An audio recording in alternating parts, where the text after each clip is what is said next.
ओम नमो नारायणाय। ओम नमः शिवाय। जब भी समय कोई महान परिवर्तन लाता है तो पहले मौन बोलता है और उसी मौन में भविष्य के बीज बो दिए जाते हैं। भीष्म की प्रतिज्ञा के बाद हस्तिनापुर शांत तो था, पर वह शांति तूफान से पहले की शांति थी।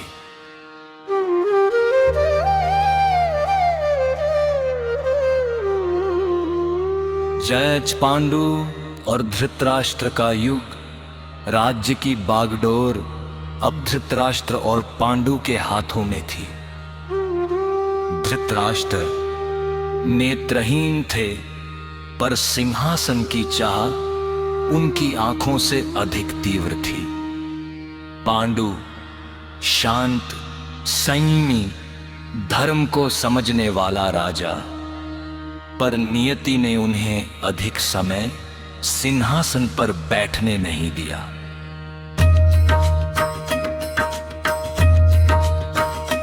एक खून एक श्राप और पांडु का वंगमन इतिहास बन गया।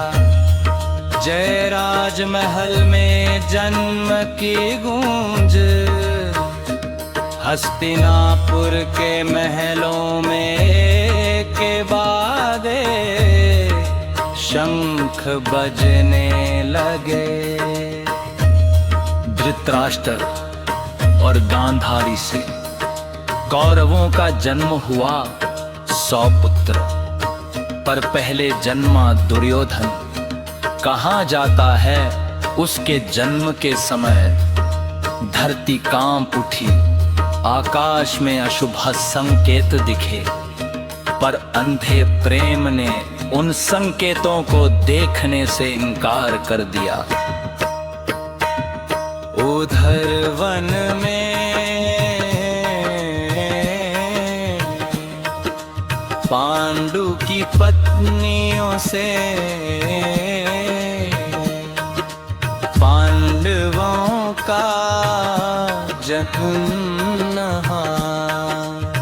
युधिष्ठिर धर्म का अवतार, भीम अतुल्य बल का प्रतीक, अर्जुन लक्ष्य का साकार रूप, नकुल और सहदेव सौंदर्य और बुद्धि की संधि। पांच पुत्र पर आप माएक,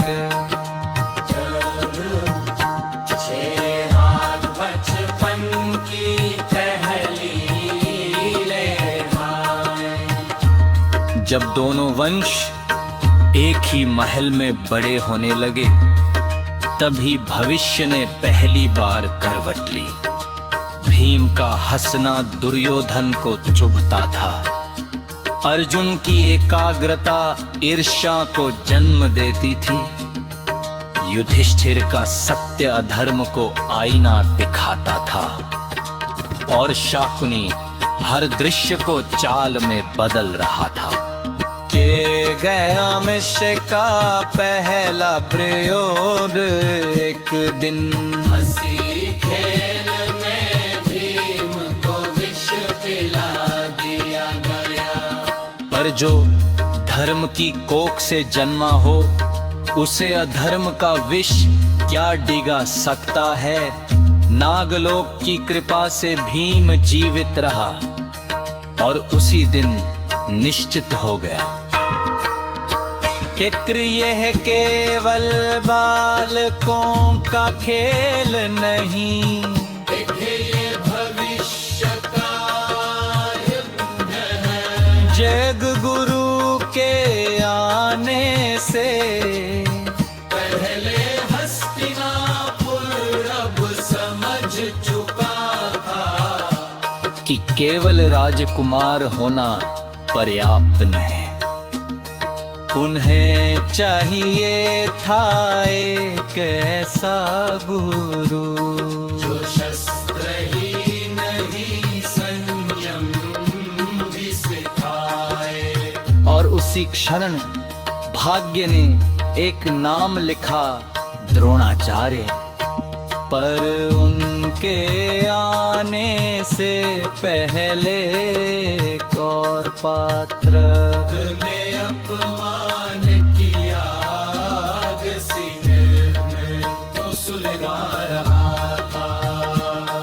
जय कर्ण जन्मा हुआ स्वीकारा नहीं गया, कुंती का पुत्र कर्ण। राजा नहीं पर राजाओं से बढ़कर, पर समाज ने कहा तुम्हारा स्थान नहीं।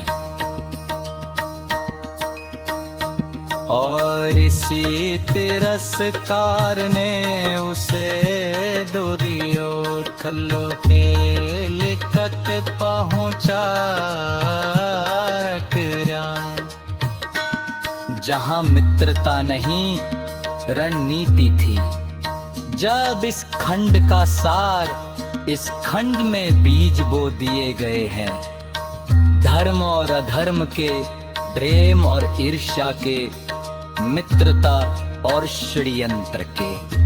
और कहीं दूर मथुरा में एक बालक मुस्कुरा रहा है, जिसका आगमन सब कुछ बदल देगा।